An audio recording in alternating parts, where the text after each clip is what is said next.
1971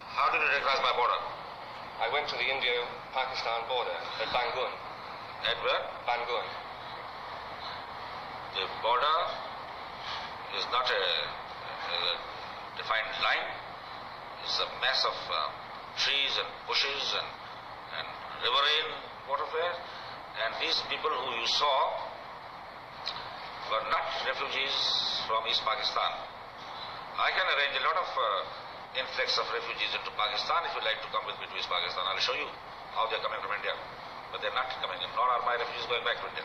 You're saying that the people I saw coming with their kitchens and their houses on their heads and all their belongings with them were not refugees from Pakistan? No. My army has persecuted nobody. Army has tried to save 70 million people of East Pakistan against armed rebels of East Pakistan who were excited and incited by a new theory and philosophy of Awami League for secession.